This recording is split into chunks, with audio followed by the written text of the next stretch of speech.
අද්විතීය 200 Mbps speed එකකින් ශ්‍රී ලංකාවේ වේගවත්ම සහ පුළුල්තම හෝම් බ්‍රෝඩ්බෑන්ඩ් සම්බන්ධතාවය වන SLT මොබිටෙල් දේශීය ෆයිබර් බලවේගය ඔබත් අදම අත්විඳින්න. හරිම සුදුයි.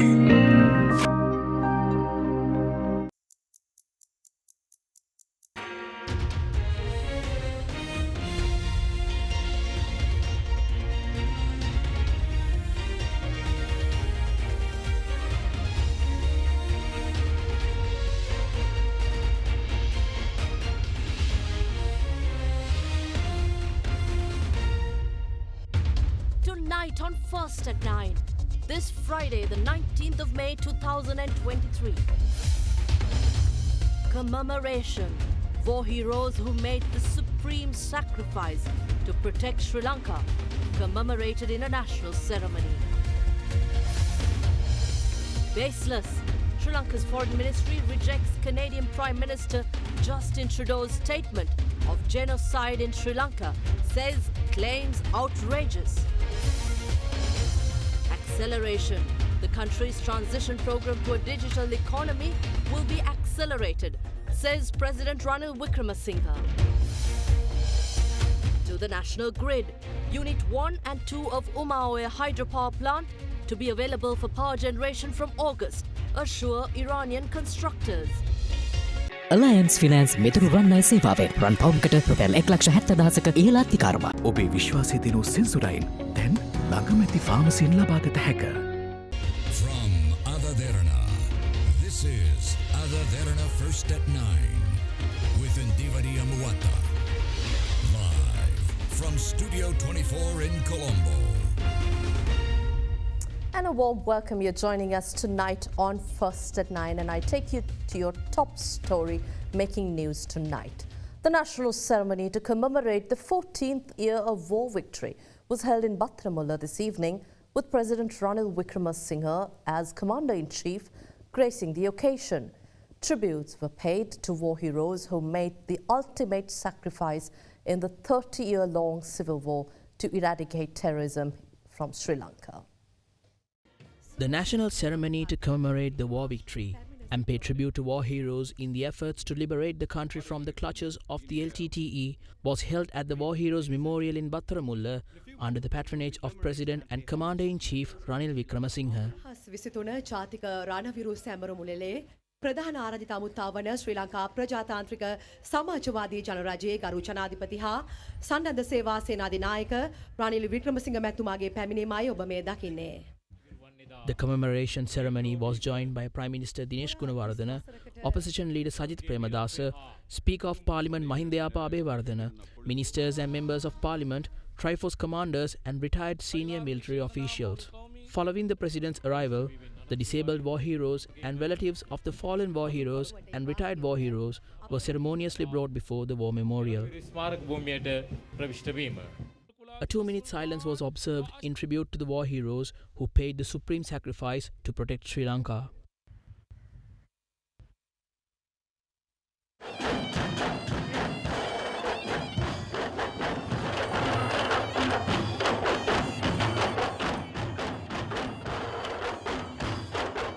After ceremonial military traditions, floral tributes were paid to the war memorial, with President Ranil Wickremesinghe taking the lead.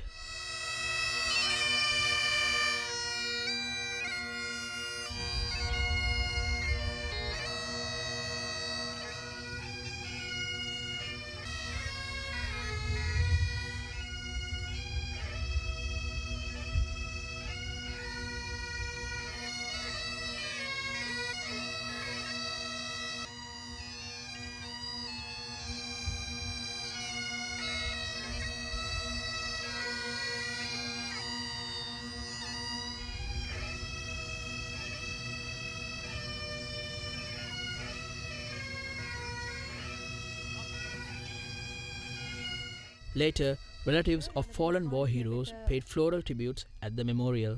Lieutenant General Densil Kobba Kaduwa Virodara Ranaviruwage ආදරණීය බිරිඳ ලලි කොබ්බා කඩුව මැතිණිය.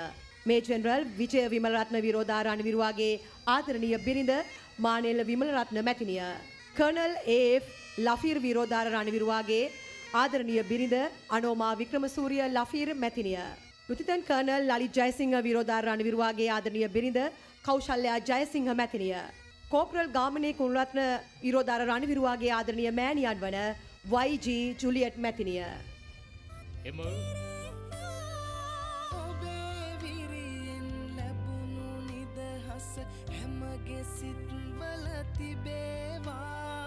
මේ සිරිලකට දිනක් උදාවේද ඒ සෑම දිනකම උදාහිරු නැගීමේදීත් සැඳෑහිරු බැසයාමේදීත් අපි ඔබව සිහිපත් කරන්නෙමු සදා දිවි ඇතිතෙක්ම.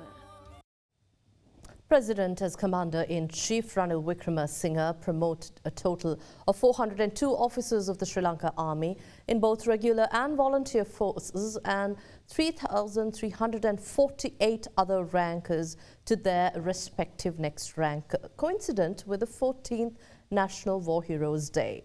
Accordingly, 7 brigadiers to the rank of Major General, 19 colonels to the rank of brigadiers, 29 lieutenant colonels to the rank of colonel, 33 majors to the rank of lieutenant colonel, and 9 majors to the rank of temporary lieutenant colonel were elevated today. 115 captains to the rank of major, 3 captains to the rank of major, 97 lieutenants to the rank of captain, and 90 second lieutenants to the rank of lieutenant were promoted.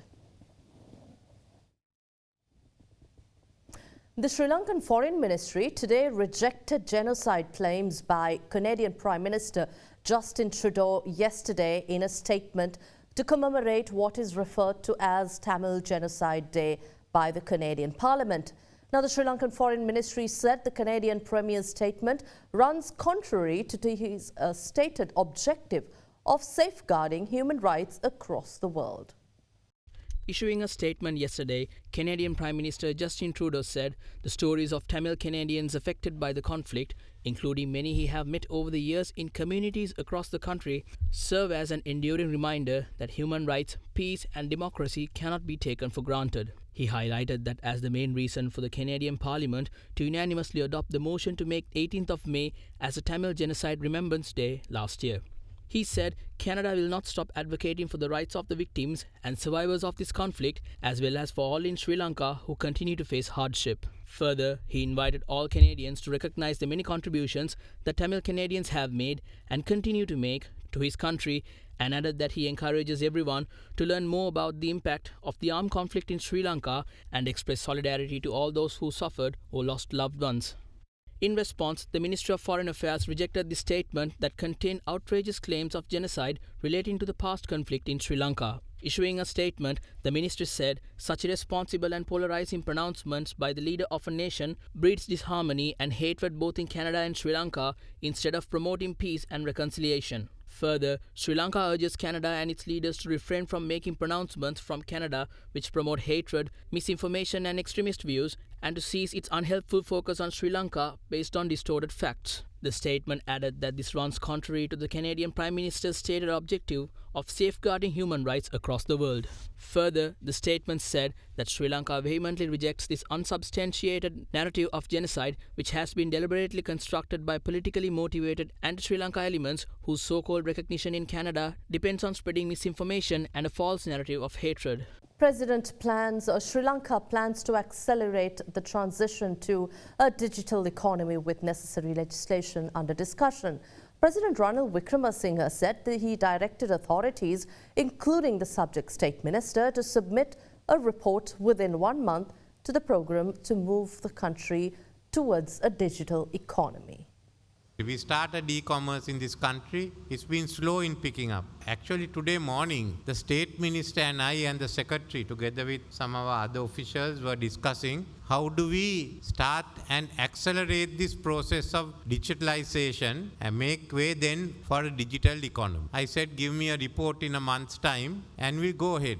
We put everything we have for digitalization. I didn't think that there was any need to reinvent the wheel. What takes place in South India, in Tamil Nadu, would be more than convenient for us. We can use it here. So let's speak with India to see whether we can get the help from Tamil Nadu and use the Tamil Nadu system into Sri Lanka. There is also another advantage. We have the same system, then you have a larger scope, just not the 20 million here, but another 50 million out there. Very easy for us to work with. As far as they are concerned, the languages are Tamil and English. So that is the first one. Let us press ahead and accelerate the digitalization in Sri Lanka. In fact, we are discussing whether it's necessary to bring some legislation which will lay down the format but also put the responsibility on different government organizations and other selected private organizations. We benchmark it and ensure that they hit the benchmark. If not, in the case of government, we may even have to impose some penalties by law. That's the only way it can be done. I took the example of RAMIS. RAMIS was first discussed when I was the Prime Minister in 1993. We are still discussing it in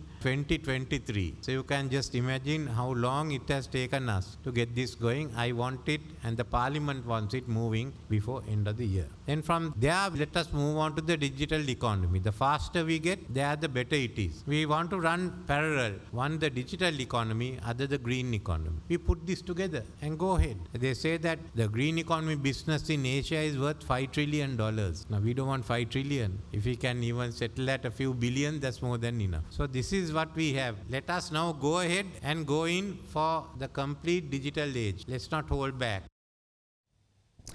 Iranian constructors of the Oil multi-purpose irrigation facility say the Unit 1 of the Oil hydropower plant will be available for power generation to the Ceylon Electricity Board from August this year and Unit 2 by September. This was conveyed to the Minister of Power and Energy, Kanchana Vijayasekara, when a meeting was called at the ministry premises with representatives of the Iranian constructors and the project manager of Oil. In a tweet, the subject minister said 120 megawatts of hydropower will be added to the national grid once the project is complete. The project, which commenced on the 15th of March 2010, was expected to be completed on the 15th of March 2015. According to the Ceylon Electricity Board, the date of completion was delayed due to the unexpected water ingress into the head race tunnel and followed by social impacts.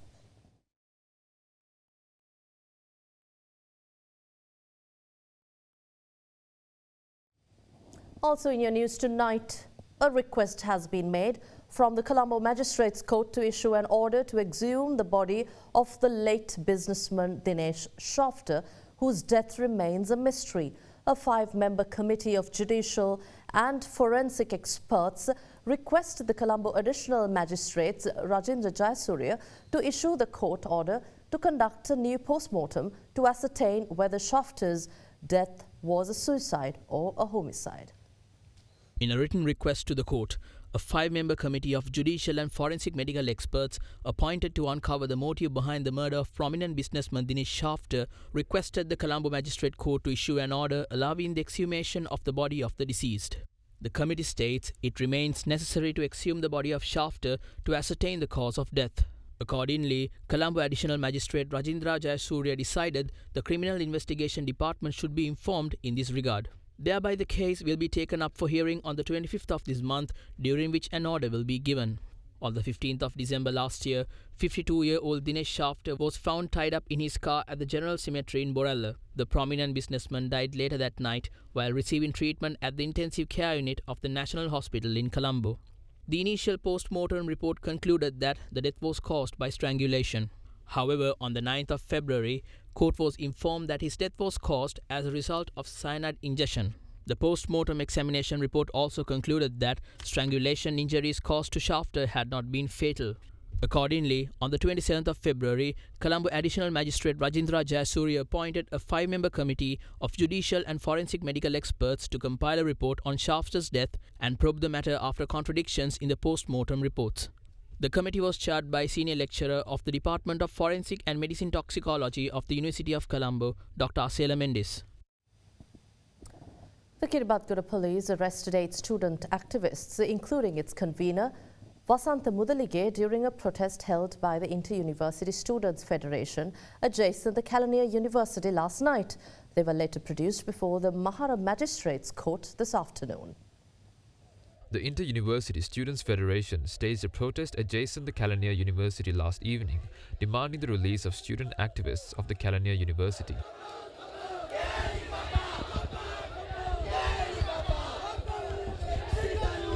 University students activists carrying torches marched towards the Colombo Candy Road, where police security was beefed up.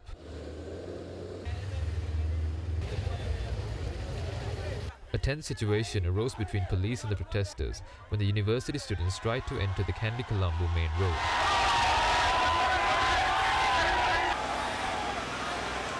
Two police officers were taken to hospitals with minor injuries. During the protest, 8 student activists, including the convener of the Inter-University Students' Federation, Wasantha Mudalige, were arrested by the Kiribathgada police on the charges of assaulting and injuring police officers and obstructing the duty of the police.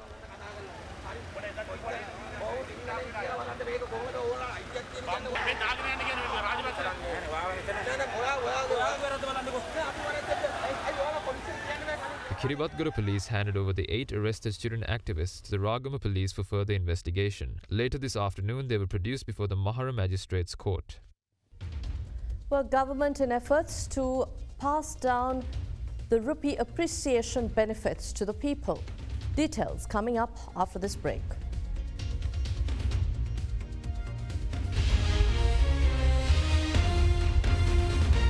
ගොඩමඩ පෙරලි කරන බලපුළුවන් කාරයා මහින්ද්‍රා යුවෝ ටීමෝ වෙතින්. වැඩම ගොඩයි ගොඩම තමයි. ස්වරාජ් tractor ටීමෝ වෙතින්.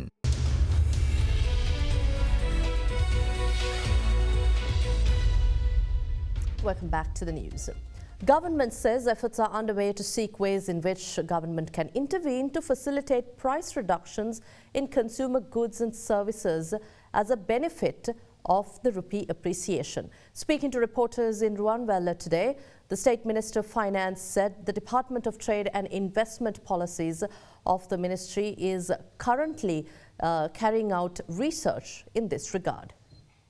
අපි විරුද්ධ වෙළඳපොලේ අත්දකින්න දෙයක් යම් දෙයක මිල වැඩි වීමට හේතු කාරණා වෙන සාධකයක් ඇති වුණොත් වහා වැඩි වෙනවා අඩු වීමට හේතු කාරණා වන සාධක වල ප්‍රතිලාභය ජනතාවට ලැබෙන්නේ ටිකක් හිමින් ඒක අපි අත්දකිනවා විශේෂයෙන් අපේ වෙළඳපොලේ 75%ක් තියෙන්නේ ආනයනිත හෝ ඍජු ආනයනිත හෝ එහෙම නැත්නම් ආනයන පදනම් කරගෙන කළ නිෂ්පාදන ඒ නිසා අපිට මේකේ බලපෑම එන්න ඕනේ ජනතාවට ඒ නිසා විශේෂයෙන් ජනාධිපතිතුමාගේ පොලිස් පරිදි අපි වෙළඳ හා ප්‍රතිපත්ති දෙපාර්තමේන්තුව මුදල් අමාත්‍යාංශයේ පාරිභෝගික සේවා අධිකාරිය සමග එකතු වෙලා මේ දිනවල විශේෂ සමීක්ෂණයක යෙදෙනවා විශේෂයෙන්ම ගොඩනැගිලි ද්‍රව්‍ය වල මිල මීට සාපේක්ෂව අඩු වෙනවා අනිත් පැත්තෙන් ආහාර ද්‍රව්‍ය මිල අනිත් පැත්තෙන් කෘෂිකාර්මික රසායන ද්‍රව්‍ය සහ පොහොරවල මිල සහ වෙනත් අත්‍යවශ්‍ය පාසල් උපකරණ වගේ ඒවා ඩොලරයේ අගය අඩු වීමට සාපේක්ෂව අඩු වෙනවාද එහෙම අඩු වෙන්නේ නැත්නම් මොනවද අපි සඳහා ඇති කරගත යුතු මැදිහත් වීම කියන එක පිළිබඳව මේ දිනවල වෙළඳ හා ප්‍රතිපත්ති දෙපාර්තමේන්තුව සමීක්ෂණයක් කරනවා ඔවුන්ගේ ලැබෙන තොරතුරු මත තවදුරටත් තීරණ මැදිහත් වෙන්න රජය කටයුතු කරනවා. මිල ඉහළ යද්දී ඇති වුණු තත්ත්වයම ඩොලරේ පහළ යද්දිත් ජනතාවට සාධාරණ කාලයක් තුල ලැබෙන්න ඕනේ. And the Colombo Bourse closed in negative territory in thin trade as speculations over possible domestic debt restructuring weighed on the investor sentiment. The main all-share price index was down 0.72% to 8,716.96, the lowest the index has been since May 2nd. The S&P SL20 was down 1.17% to 2,478.40. Market generated a turnover of 524 million rupees, below the yearly average of 1.13 billion rupees.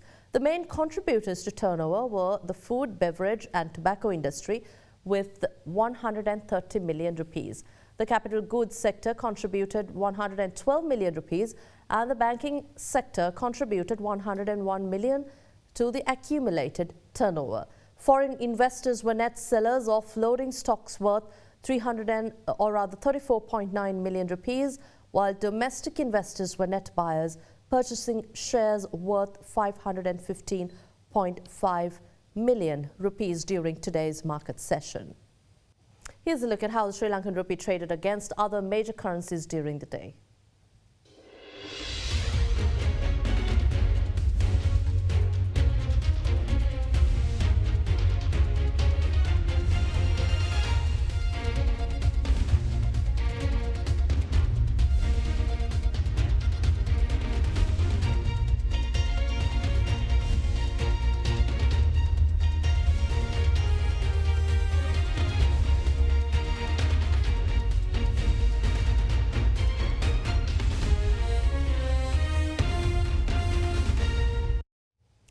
prices rebounded today from losses of more than 1% yesterday as investors turned cautiously optimistic over the fading risk of a US debt default.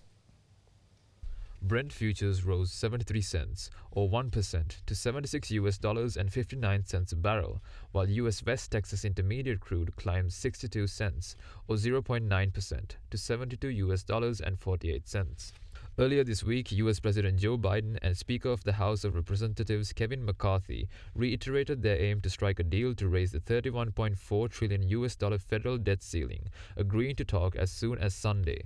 Sentiment remains mixed as investors juggle optimism over avoidance of a US debt default with inflation data that could portend more interest rate hikes from global central banks. According to two Fed policymakers, US inflation does not seem to be cooling fast enough to allow the Federal Reserve to pause its interest rate hike campaign. Analysts from National Australia Bank said that the potential for additional rate hikes increases concerns about demand weakness in the United States. However, analysts said that there is an upside to prices as they expect China's demand to continue improving throughout 2023, which should offset the slowdown in OECD demand. Data showed earlier this week that China's oil refinery throughput in April rose 18.9% from a year earlier to the second highest level on record. Chinese refiners maintain high runs to meet recovering domestic fuel demand and build stockpiles ahead of the summer travel season. And that wraps up tonight's edition of First at 9 on AdaDerana 24. We'll see you again tomorrow at the same time. Have a pleasant evening. Good night.